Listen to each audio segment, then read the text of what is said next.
흔들리는 달러, 다시 주목받는 금. 2025년 11월 28일 현재 국제 금 현물 가격은 온스당 약 4온 200달러 안팎, 원화로 환산하면 910만, 620만 원 수준까지 올라와 있습니다. 올해 한 달 사이에만 6% 이상, 1년 기준으로는 50%가 넘는 상승률을 기록하면서 금은 다시 한번 글로벌 자산시장의 중심으로 소환되고 있습니다. 국내 시세를 보더라도 24K 기준 일감 금 가격이 약 19만 5천 원, 한돈 3.75g, 시세는 70만 원을 훌쩍 넘어 74만 원 안팎까지 올라와 있습니다. 불과 20에서 30년 전만 해도 한돈이 6만 원 수준이었던 것을 떠올리면 금값이 오른 것이라기보다 우리가 쓰는 돈의 가치가 얼마나 훼손되었는지 더 선명하게 드러나는 대목입니다. 동시에 미국 연방정부의 부채는 2025년 9월 기준 약 37조 6천억 달러로 사상 최고치를 경신했습니다. 기축통화국이라는 지위 덕분에 달러를 계속 찍어낼 수 있지만 부채와 재정 적자가 폭발적으로 불어나는 구조가 지속되는 한 달러에 대한 신뢰가 조금씩 그러나 분명하게 침식되고 있다는 점을 우리는 냉정하게 봐야 합니다. 이런 환경에서 투자자들이 가장 먼저 떠올리는 실물 안전자산이 바로 금입니다. 인플레이션은 결국 화폐 가치의 하락이고 화폐 가치가 떨어질수록 금의 상대적 가치는 올라갑니다. 전쟁, 금융위기, 패권국의 균열처럼 시스템 자체를 흔드는 이벤트가 발생할 때마다 인류는 반복적으로 금으로 돌아갔습니다. 지금의 금값 랠리는 단순한 테마 장세라기보다 돈이 너무 많이 풀렸고 그 대가로 화폐의 신뢰가 깎여나간 결과가 가격에 뒤늦게 반영되고 있는 과정이라고 보는 편이 더 타당합니다. 물론 여기서 가장 많이 나오는 질문은 하나입니다. 이렇게 많이 오른 지금 금을 새로 사도 될까요? 그리고 또 한 가지, 비트코인과 스테이블 코인이 디지털 금이라고 불리는데 굳이 무겁고 수익도 안 나는 금을 포트폴리오에 넣어야 할 이유가 있을까요? 이 시리즈에서는 미국 부채와 달러 패권, 비트코인과 스테이블 코인, 그리고 자산시장 전반의 거품 논쟁을 하나씩 짚어보면서 향후 금 가격의 큰 흐름과 개인 투자자가 가져갈 수 있는 현실적인 전략을 차분하게 정리해 드리겠습니다. 결론부터 말씀드리면 각자의 위험 성향과 투자 기간에 따라 차이는 있겠지만 저는 전체 금융자산의 10% 안팎을 금으로 분산해 두는 전략이 과하지도 결코 부족하지도 않은 방어선이라고 판단하고 있습니다. 미국 부채와 달러 패권, 왜 금이 다시 선택받는가? 지금 금 가격을 이해하기 위해서는 미국의 재정 상황을 먼저 봐야 합니다. 미국 연방정부의 명목 부채는 2025년 들어 37조 달러를 넘어선 뒤 2025년 11월 기준으로는 38조 달러에 근접한 수준까지 불어났습니다.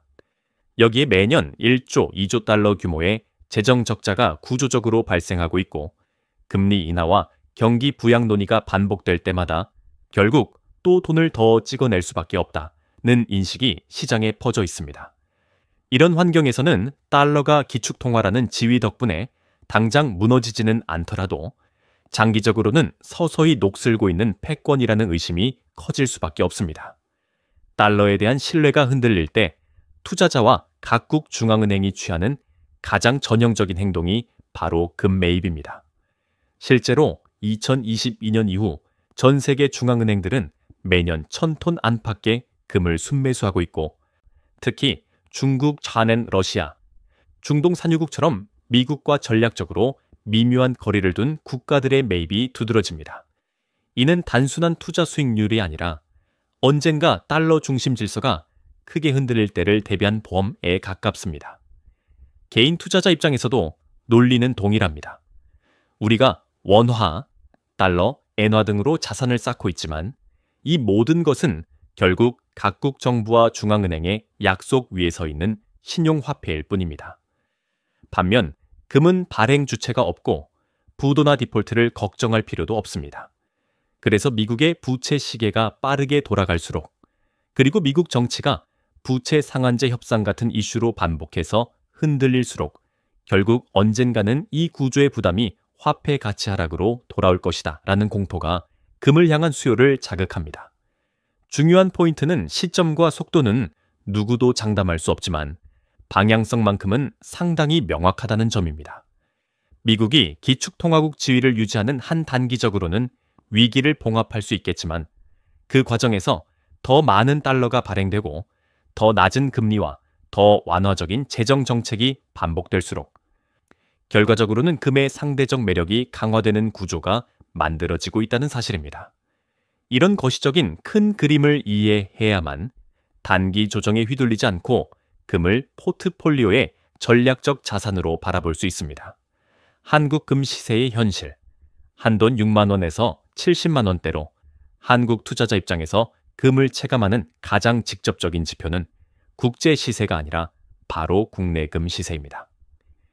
2025년 11월 28일 기준으로 한국에서 24K 순금 1온스 가격은 약 611만 미식 4만 원 선, 1그린 가격은 19만 6천, 9만 7천 원, 한돈 3.밀심세스 기준으로는 약 73만 14만 원에 형성돼 있습니다. 불과 2000년대 초반까지만 해도 한돈이 6만 7만 원대였다는 점을 감안하면 표면적으로는 금값이 10배 이상 오른 셈입니다. 하지만 이 변화를 단순히 금이 폭등했다 라고만 보면 중요한 포인트를 놓치게 됩니다. 앞선 글로벌 시세를 보면 오늘 기준 국제 금 가격은 온스당 약 200달러 선에 거래되고 있습니다. 20여 년 전 온스당 400달러였던 시절과 비교하면 달러 기준 금 가격도 크게 올랐지만 원화 기준 상승폭은 그보다 훨씬 더 가파릅니다.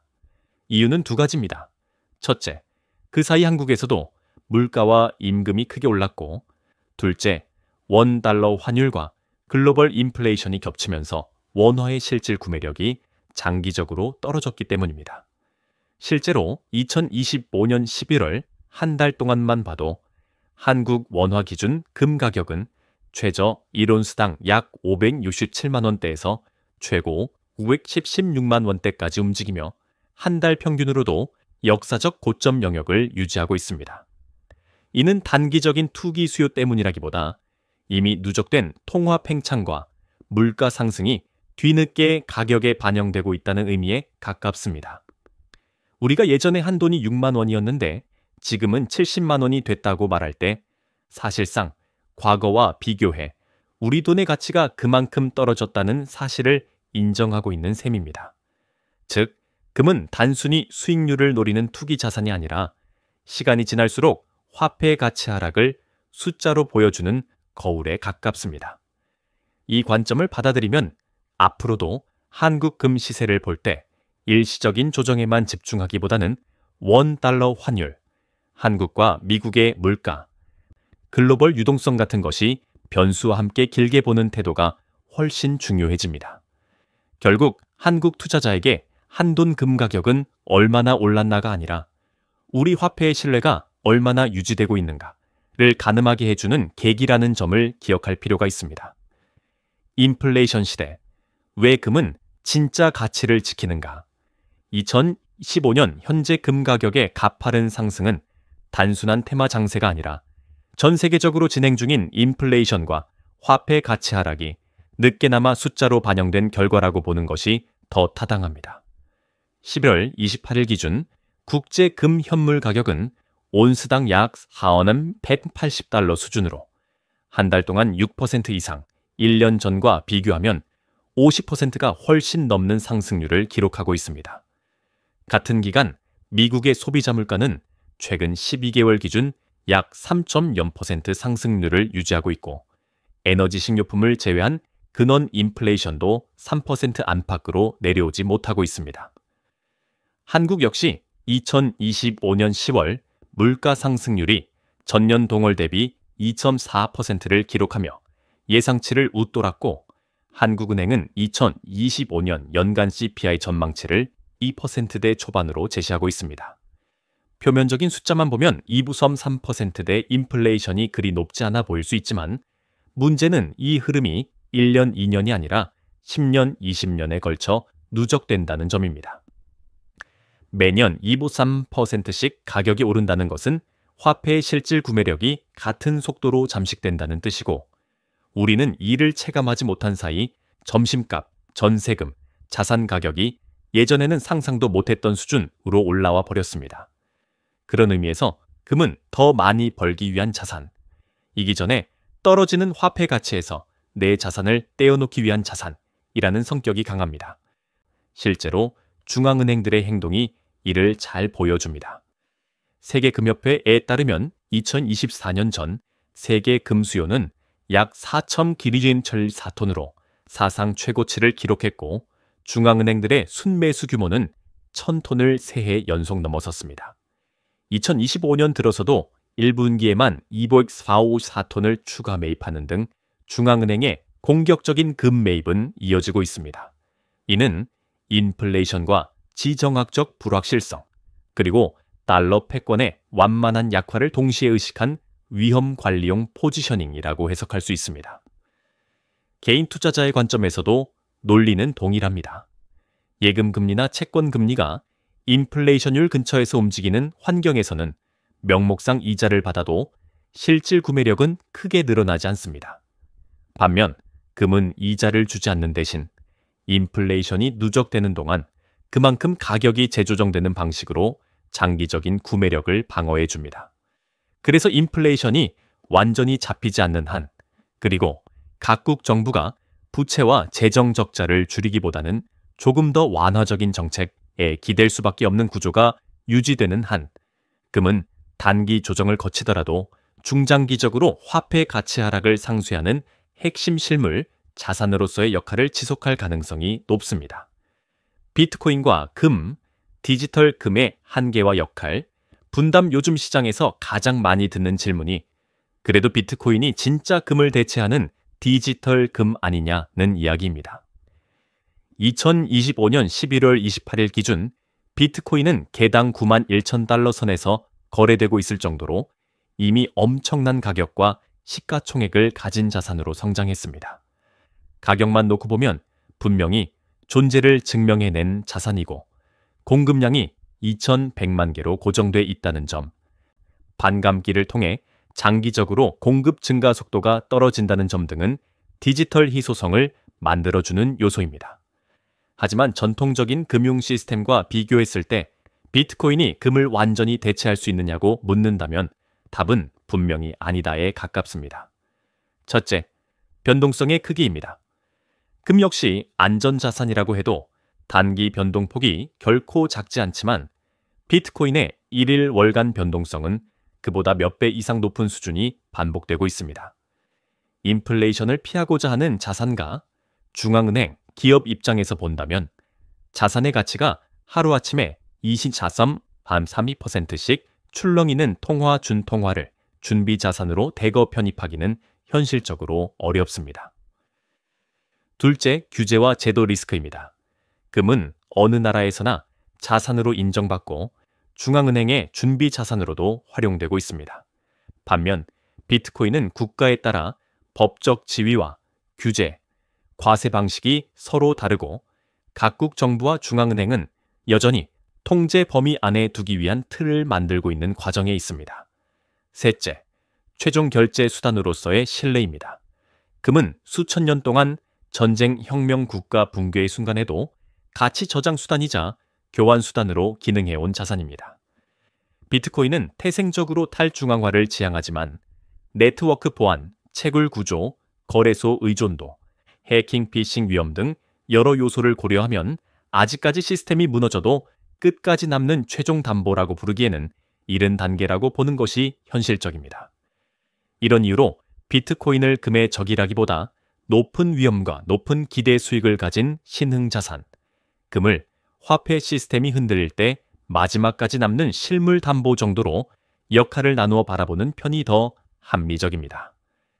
다시 말해 비트코인과 금은 서로를 완전히 대체하는 관계라기보다 포트폴리오 안에서 서로 다른 리스크와 시간을 담당하는 보완적인 자산이라고 정리할 수 있습니다. 스테이블 코인과 달러 패권, 그리고 금의 자리, 지금 가상자산 시장에서 가장 빠르게 성장한 영역은 비트코인보다 오히려 스테이블 코인입니다. 2025년 11월 기준 전 세계 스테이블 코인 시가총액은 약 3천억 달러 안팎으로 2025년 한 해에만 2천억 달러대 초반에서 3천억 달러 수준까지 크게 늘어났습니다. 이 가운데 달러에 연동된 USDT 테더가 1,500억 달러 이상을 차지하며 시장의 50%를 넘게 점유하고 있고 USDC 역시 700억 달러 안팎의 규모로 2위를 지키고 있습니다. 겉으로 보기에는 온 세상이 달러 스테이블 코인으로 결제하는 시대가 오는 것처럼 느껴지지만 이 구조를 잘 들여다보면 미국 입장에서는 오히려 달러 패권을 연장하는 수단에 가깝다는 점을 알 수 있습니다. 스테이블 코인을 발행하려면 그만큼의 달러 예금이나 미국 국채 같은 안전자산을 준비자산으로 쌓아야 하고 발행 유통 과정에서 각종 규제와 라이선스를 통해 미국 금융 시스템 안으로 편입되기 때문입니다. 실제로 최근 발표된 여러 규제 논의의 핵심도 스테이블 코인 준비 자산을 어디에, 얼마나 보유해야 하는가에 맞춰져 있습니다. 이는 가상자산이 기존 금융을 대체한다기보다 오히려 달러에 대한 수요를 늘리고 미국 국채 시장으로 자금을 더 빨아들이는 방향으로 설계되고 있다는 뜻입니다. 이런 관점에서 보면 스테이블 코인 시장이 3천억 달러까지 커진 것은 겉으로는 탈중앙화와 디지털 혁신의 결과처럼 보이지만 속으로는 달러와 미국 자산에 대한 의존도를 더 키우는 이중 구조라고 해석할 수 있습니다. 문제는 다른 나라들입니다. 만약 결제 저축 참 투자가 모두 달러 기반 스테이블 코인으로 이루어진다면 원화, 엔화, 유로 같은 자국 통화의 수요는 줄어들 수밖에 없고 각국 중앙은행의 통화 정책 효과도 약해질 수 있습니다. 그래서 한국을 포함한 여러 국가에서 원화 기반 스테이블 코인을 은행 금융권 중심으로 만들자는 논의가 나오는 것이고 민간 기업에게 통제권을 완전히 넘기지 않으려는 이유도 여기에 있습니다. 그렇다면 이런 디지털 달러 디지털 자산의 확대가 금에는 어떤 의미일까요? 아이러니하게도 통화와 결제 시스템이 점점 더 디지털화될수록 아무도 발행하지 않고 누구도 부도낼 수 없는 실물, 담보인 금의 희소성과 상징성은 더 부각됩니다. 비트코인과 스테이블 코인이 금융 시스템의 속도와 편의성을 담당한다면 금은 시스템이 흔들릴 때 마지막까지 남는 무위험 실물 담보의 역할을 하는 셈입니다. 디지털 자산의 확장과 달러 패권 구조를 이해할수록 포트폴리오 한켠에 일정 비중의 금을 두어야 한다는 결론이 더 또렷해지는 이유가 여기에 있습니다. 자산시장 거품 논쟁과 금 투자 전략, 요즘 투자자들이 가장 많이 하는 말 중 하나가 이제는 뭘 사도 다 거품 같다는 하소연입니다. 실제로 2025년 10월 기준 전 세계 주식시장 시가총액은 약 187조 6천억 달러로 사상 최고치를 기록했고 전년 동기 대비 19%가 넘는 상승률을 보였습니다. 미국과 인도, 일본, 한국 등 주요 증시는 연일 고점을 경신하고 있고 인공지능 관련 종목들은 특히 눈에 띄는 랠리를 이어가며 AI 버블 논쟁을 불러일으키고 있습니다. 대표적인 AI 수혜주인 엔비디아는 2025년 10월 한때 시가총액 5조 달러를 돌파하며 세계 최초의 5조 달러 기업이 되었지만 이후 차익 실현과 버블 우려가 겹치면서 고점 대비 12, 2, 20% 조정을 받는 등 변동성을 보여주고 있습니다. 이런 흐름을 보며 자산시장은 언제나 거품이니 지금은 시장에서 빠져나와야 한다는 극단적인 목소리도 나옵니다. 그러나 자산시장은 구조적으로 항상 어느 정도의 거품을 품고 돌아가는 시스템에 가깝습니다. 새로운 기술, 새로운 산업, 새로운 정책이 등장하면 그쪽으로 자본이 몰리면서 초기 거품이 생기고 어느 순간에는 과열을 넘어 버블이 되었다가 다시 꺼지면서 가격이 재조정되는 순환이 반복됩니다. 중요한 것은 거품이냐 아니냐가 아니라 지금이 거품의 어느 구간에 와 있는지, 그리고 이 거품이 꺼질 때 나의 포지션이 어디에 위치해 있는지입니다. 그런 점에서 금의 현재 위치를 볼 필요가 있습니다. 2025년 3분기 전 세계 금 수요는 장외 거래까지 포함해 1,323톤으로 분기 기준 사상 최고치를 기록했고 이 가운데 투자 수요는 537톤을 넘어서며 전년 동기 대비 40% 이상 증가했습니다. 가격이 온스당 4,100달러를 훌쩍 넘어서면서 금도 거품 아니냐는 말이 나오는 것도 사실이지만 이 수요의 상당 부분은 AI 테크 성장주에 베팅하는 공격적인 자본이 아니라 부채, 인플레이션, 지정학적 리스크에 대비하려는 중앙은행과 장기 자산가의 방어적 자본이라는 점이 주식 코인과는 다른 지점입니다. 그래서 금 투자 전략을 세울 때는 단기 가격 레벨만 보는 것이 아니라 지금 전 세계 자산시장 전체의 거품 구조 속에서 금이 어떤 역할을 하고 있는지를 함께 봐야 합니다. 결론적으로 말하면 주식, AI 성장주 코인처럼 성장과 모멘텀을 노리는 자산은 거품의 파도를 타는 영역이라면 금은 그 파도가 너무 커져서 시스템 자체를 흔들 때를 대비하는 안전 보트에 가깝습니다. 거품을 무서워해 시장을 떠나는 대신 성장 자산과 함께 일정 비중의 금을 가져가는 것이야말로 지금 같은 불확실성 시대에 보다 현실적인 균형 전략이라고 정리할 수 있습니다. 개인 포트폴리오에서 금 비중 어떻게 가져갈 것인가? 이제 현실적인 질문으로 돌아가 보겠습니다. 지금처럼 온스당 4,000달러를 훌쩍 넘은 가격대에서 개인 투자자는 금을 포트폴리오에 어떻게 가져가야 할까?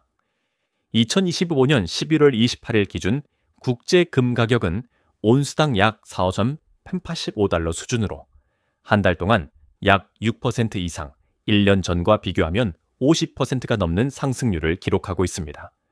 같은 날 한국 원화 기준 가격을 보면 1온스당 약 612만 원, 1감당 약 19만 7천 원, 한돈으로 환산하면 74만 원 선에 형성돼 있습니다. 숫자만 놓고 보면 너무 비싼 구간 아닌가? 라는 걱정이 앞설 수 있지만 앞서 살펴본 것처럼 금은 단기 수익을 노리는 투기 자산이 아니라 화폐 가치 하락과 시스템 리스크에 대비하는 보험 자산이라는 점을 잊지 않는 것이 중요합니다. 그래서 첫 번째 원칙은 타이밍보다 비중입니다. 금은 저점에 몰아서 한 번에 크게 사기보다는 나의 전체 금융자산에서 어느 정도 비중을 장기적으로 유지할지 먼저 정하고 그 비중을 맞추기 위해 분할 매수 정기 매수를 활용하는 접근이 훨씬 현실적입니다. 일반적인 중위험 성향 투자자라면 전체 금융자산의 5.75% 범위 안에서 저는 대략 10% 안팎을 기준선으로 잡는 전략을 권합니다. 위험을 크게 꺼리는 분이라면 10%까지, 주식 코인 비중이 매우 높고 공격적인 분이라면 5% 내외로 낮추는 식으로 조절하시면 됩니다. 두 번째는 수단의 분산입니다. 한국 투자자는 실물 골드바 금화, KRX 금연물 시장, 금, ETF, ETN 등 다양한 수단을 선택할 수 있습니다. 실물은 위기 상황에서 손에 쥐고 있는 심리적 안정감이 크지만 매수, 매도, 스프레드와 보관 비용이 부담일 수 있습니다. KRX 금연물은 1개국 단위로 거래가 가능하고 국제 시세와의 괴리가 적다는 장점이 있지만 세제와 과세 방식이 상품별로 다르기 때문에 투자 전에 반드시 최신 세법과 상품 설명서를 확인해야 합니다. ETF스 ETN은 증시 계좌에서 손쉽게 사고 팔 수 있고 포트폴리오 안에서 다른 자산과 함께 재조정하기가 편리합니다. 세 번째는 리밸런싱 룰입니다. 예를 들어 목표 비중을 10%로 정했다면 금 비중이 15%를 넘을 때는 일부 이익 실현을 해서 다른 자산으로 옮기고 5% 아래로 떨어질 때는 분할 매수로 다시 채워 넣는 식의 간단한 규칙을 미리 정해두는 것이 좋습니다. 이렇게 하면 단기 가격 급등락에 감정적으로 휘둘리지 않고 시간이 지날수록 금을 보험료처럼 꾸준히 유지하는 효과를 얻을 수 있습니다. 마지막으로 기억해야 할 점은 금은 이자를 주지 않는 자산이라는 사실입니다. 따라서 은퇴 준비, 현금 흐름 확보, 성장 자산 수익 등은 여전히 주식 가맹식 채권, 부동산 사업청, 디지털 자산 등이 담당해야 하고 금은 그 위에 얹어두는 마지막 안전판 역할을 맡는다고 이해하시는 것이 좋겠습니다. 그렇게 포지션을 정의해두면 지금처럼 역사적 고점 구간에서도 지금이 꼭지냐 아니냐를 두고 고민하기보다 나 자신의 위험 관리 시스템 안에서 금이 어떤 자리를 차지해야 하는지를 훨씬 더 냉정하게 바라볼 수 있게 됩니다.